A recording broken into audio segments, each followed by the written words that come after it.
folks, in last week's video I chucked the tinny in the water and showed you a whole bunch of different ways to use a drop shot rig. Now, why do you use it and when do you use it? The main thing you need to know about drop shotting is it's mostly about not getting hung up on the bottom. So this is a great technique to use in rocky areas where you might get hung up, in grassy areas where you might get hung up. Drop shotting is one of the best ways to work vegetation. Or for example, when you're fishing with kids, I use this technique all the time when I'm fishing with little kids.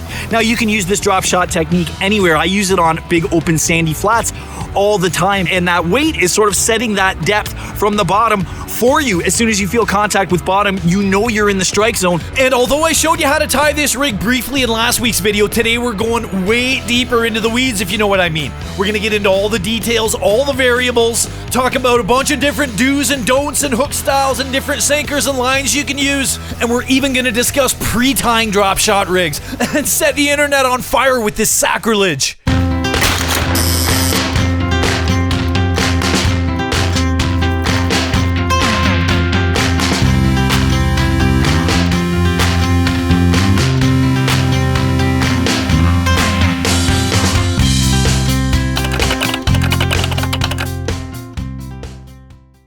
Hey there, my name's Steve, and if you're new here, I'm a professional fishing guide and outdoor educator.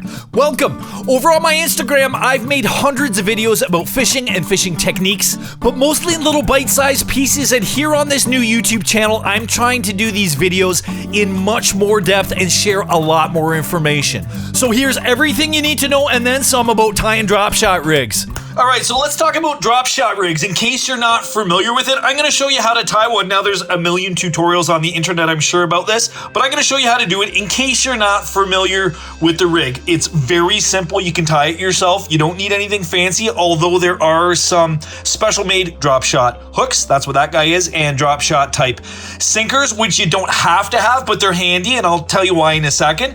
But there's three main components. There's the hook, which we'll talk more about. There's the line, and there's a sinker, and that's all there is to it. So let me zoom in there a little bit, and let's start talking about hooks. So there's a special drop shot hook. Like I said, you don't need to have a drop shot hook, but the important thing with any drop shot hook that you're using is that the shank of the hook is straight, okay? And preferably the eye is straight as well. I'm going to show you some different examples. You'll understand what I mean in a minute. So here's a little tiny one. I won't be tying that today. You would use a tiny one like that on really light line if you were fishing for like panfish or perch or something. So let's just take that out of the equation. We're not bothering. Here's a really good straight shanked hook to show you what I mean, like an exaggerated old school straight shanked hook with a straight eye. You see how that eye goes straight along with the shank? That's the ideal. That's best case scenario, just like our special drop shot hook. And now I want to show you some normal, everyday, run-of-the-mill hooks that you might see kind of like anywhere, like they use these on snelled rigs, etc. Let me zoom in and show you the difference. Do you see, hopefully that's in focus for you, do you see how there's a little crook right here? Do you see how the eye of this hook kind of has a little 45-degree angle to it? That's not ideal, but contrary to popular belief on the internet, it will work, and I'm actually going to show you, I'll tie one like that to show you how that's actually just fine, contrary to popular belief. But anyway, so you can see there's different sizes of those. Those have that little 45, not ideal. And then here's like a really exaggerated large sort of heavy hook. Avoid using bigger, heavier gauge hooks. They'll wreck the angle of your dangle in your hook sets. And just before we go any further, I want to show you some hook types that you should not use, that you should avoid. Anything that doesn't have a straight shank that's curved, you can use octopus hooks, okay? But not one like this. And it's not because of the angle of the eye on that shank, it's because of the angle of the point of the hook, okay? This is supposed to stick out straight from your line, and I'm going to show you this in a second. If that hook point is pointing down, you're not going to get a great hook set. Avoid anything with a weird like offset shank like this, okay, for your rig. That's just going to mess you up. Forget about all that. At all costs, avoid like, you know, these kind of slow death hooks, etc. that have weird angles or whatever. No good. That is just going to wreck your day. And lastly, I want to show you this really nice straight shanked sort of classic hook that would otherwise be pretty good for a drop shot rig, but this one is designed to poke into a plastic, okay? You see that sharp little thing right there? that pokes into plastic. Let me zoom that in for you. See this guy? You don't want that flailing around close to your line, even though 9 times out of 10 that's going to be buried in a soft plastic. If that thing ever comes off, that's just going to cut off your line. I don't like that kind of thing on a drop shot rig whatsoever. Or check out this one. Here's the last like really good example of that, is like so not a straight shank. Like forget about anything that looks like that. So there's a quick look at the hooks. Let's talk line for a second. Most of the time when I'm using this particular technique, I'm tying like relatively light line, like 6 and maybe all the way up to a 10-pound fluorocarbon leader. I prefer fluorocarbon. There's no stretch in it. That's really important for me, but you can use mono if you like that little bit of stretch to help you keep the fish on the line. And with a short leader, it doesn't make as much of a difference, but I really like to have that sensitivity and feel what that's doing, and I fish braids. So I've got stiffness all the way through my line, but that's a whole different video and a different subject. So you can use whatever you want. There's no rule on what line you use for the leader. And then there's sinkers, right? So these here, check it out. These are special drop shot sinkers, and they've got a really handy little clip on the end that I'll zoom in on for you, where you can literally just take the line and pinch it in there, and it'll hold that line for you. And these special fancy drop shotting sinkers are really handy to have for sure, but you don't need them. Let me zoom back again and show you a couple other types. Like anything will work, anything that holds your line down to the bottom, right? You could use a little bell sinker like that, something like this. In a pinch, you could literally even just put a couple of split shots on the end, and that would do the job as long as you have enough weight to hold your line on the bottom in the situation that you're fishing, right? So let's get to the knot. I want to show you how to tie this thing, because this is really what it's all about and what most people want to know. How do you get that hook on there? Let me show you. All right, let's tie this little sumbitch. For demonstration purposes, I just cut a little piece of braid. Let's use that. You'll see that better on camera than you will, an invisible fluorocarbon, but normally you're tying with fluorocarbon or with mono if you prefer. So check it out. We'll grab a hook. This is, and that's our special little drop shotting hook that's made just for this. Here's the important part when you start this tie. The point of that hook has to be pointing up to you. It has to be facing towards where your rod's going to be, the top of the water column. If you have that hook facing down when you put it on this line, you'll never get a good hook set in your life, all right? You want that to be facing up. So check this out. I'm going to thread that through the hook, nothing to it. If this braid will cooperate. I see it's frayed at the end. No, it went through pretty good. Now, here's the next most important part of this tie is you have to leave at least 18 inches for your leader out this way, okay? You can tie it a little bit longer. I've used them up to 2 feet, but I would say like 18 to 24 inches is about how long you want that to be, and your sinker is gonna go on that end, okay? Good, now we're gonna make a loop. See how I just made a little loop, one over the other, and that loop should be big enough for that hook to fit through, like readily to pass through, and you'll understand why in 1 second. Now check it out. I'm gonna grab that hook and just bring it up to where those two pieces of line meet so I can pinch it like this. And now you're gonna wrap this hook around both of these lines. This is your looped main line. That's your tag end for your sinker, and it has to go around both for this to work, okay? So check it out. And I like to wrap it around at least 4 times. We'll do 4 for now. 1, 2, 3, and 4. And now let me put that down and show you. Now you're just gonna pull both tag ends roughly equally. Check it out. I hope that's in the frame for you. And we're gonna make 2 knots, one on either side of that shank. Boom. Let me zoom in and show you what happened there. Now, it's important when you're doing this tie with a fluorocarbon or a mono to wet that line. I didn't do that because this is a braid. You don't need to, but you would, wet that up. You know what to do with a little bit of saliva. And now check it out. When you have tension on your line from the top and your sinker holding it in the bottom, it's going to hold that hook straight out off the line. And this is the whole point of drop shotting. Hold on, that wasn't cooperating too good. Let me lay this down so you get a better idea of what is really going to happen when you have actual tension on both ends of the line. Look at that hook. Let me zoom in. You see how it's straight out from the line? That's the whole point of drop shotting. And last point I want to make on this is if you're curious about hook size and sort of the minimum size that you would use, I think most guys use number 1 or number 2 size hooks. I tend to use my pinky finger. This is the best way to do it if you ask me, because then you don't have to worry about what size exactly. If my little pinky finger can fit between the line and the point of that hook, that's enough. I know I'll get a good hook set, and a little bit bigger is okay. A little bit smaller, don't do it. All right, now you've got the hook on there. You need a sinker on this rig. So this is tied up to your main line, all right? Hook pointing up. This is your tag end for your sinker, and I want to just quickly show you these fancy drop shot sinkers that are made for this type of rigging. Let me zoom in, maybe zoom in even a little more so you can really see this thing. Can you see how the bottom of this little clasp is bigger than the top? I'm gonna thread the main or my tag end into that. Leave a little bit out here. Okay, let me zoom back to show you. I leave a little bit out because I am actually going to tie one overhand knot on there.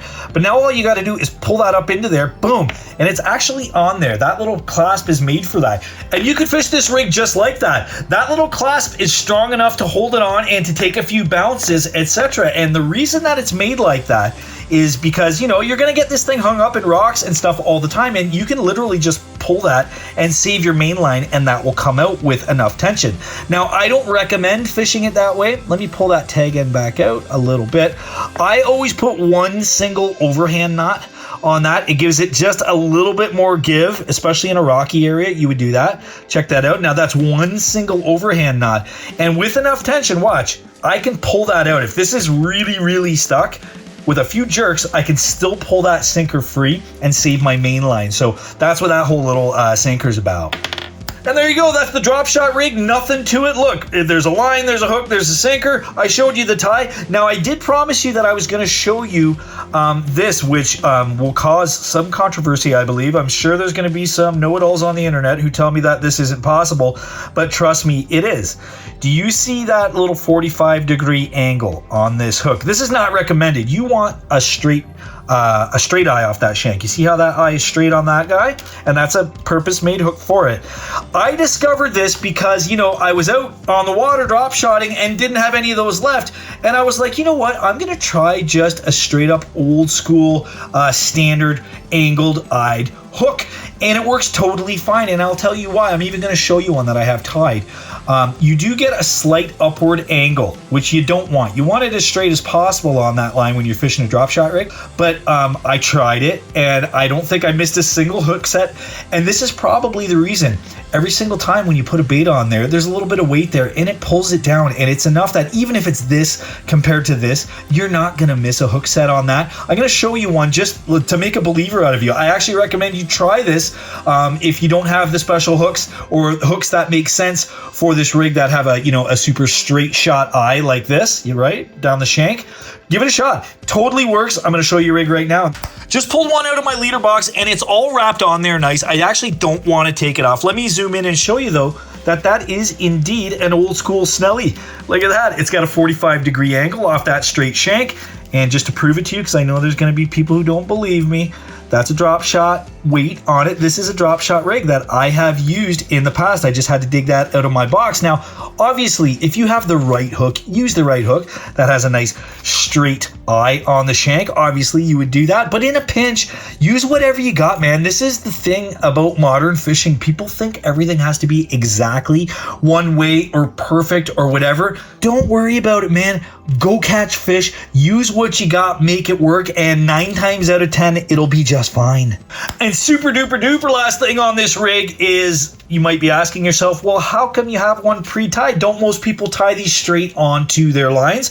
Well, yeah, that is kind of the recommended way of doing it, but I'm a professional fishing guide and I do a lot of hot swaps. I'm constantly changing baits in the boat and often with like multiple people, and I just like having stuff pre-tied that I can snap on and off lines. So when I'm tying these, pre-tying them like this, I'm always tying on a little barrel swivel like that onto the end of it, and I can just clip that on and off a line. So don't be afraid to pre-tie things and clip them on. That's my little rant for the day. Now I'm done talking about this rig. Let's go use it. All right, I hope that all made sense and you know how to tie it now. And here's the thing I was mentioning at the very end there that I want to talk to you about right now. Pre-tying these rigs. Now, you probably are not going to do this at home, and I'm sure there's a whole bunch of experts online who are going to tell me what a bad idea this is. This right here is my main line, okay? I'm going to show you that out to the tip of the rod. There's that little barrel swivel that I tied onto the rig, and there is a snap swivel. I do this because I'm often fishing with many, many people in the boat, and trying to, change rigs super fast on the fly as conditions change, etc. And this is a tiny little boat. I don't know if you know this, but I fish out of a 14-foot tin boat. Okay? I don't have 20 rods tied up with a million different things on in here, and I like to be able to rapid change things out of my box. So I pre-tie these rigs, and that is a very lightweight, high-quality snap swivel. Now, you can agree or disagree with this, but take it from a guy who's been fishing with clients in boats since before I could frickin' walk, and a guy who's out almost every day on the water with clients putting the fish in the boat. This is not a big deal, okay? Here's the thing people don't understand about snapping leaders onto an existing leader. As long as this one little piece of gear here weighs less than everything else past it in the line, it's not going to make a lick of difference, okay? In other words, that drop shot rig is a lot heavier than this swivel. It's going to make no difference to the way I swim it, throw it, drop it, whatever, okay? And if you think I'm lying to you or making it up, watch me. Oh, and right off the hop, boom. There you go, buddy. Come on, come to Papa. Man, I've been out for exactly 5 minutes. Come here, little homie. There you are. Woo! Nice one. And look at right in the top of the mouth, right where we want it, right the way that this rig is designed. There he is, there he is. There's a hit right there. Boom. There he is. Good. Telling you, drop shot when it's hot. Drop it like it's hot. Drop shot when it's hot. You can't beat these things in the weeds compared to a jig. There we go. That's a good one. Look at that hook set right in the top of the mouth, right where I want it. Look at that beautiful walleye. That one's going back. Bang! Right off the hop. There he is. Yep, got it. There it is. Here we go.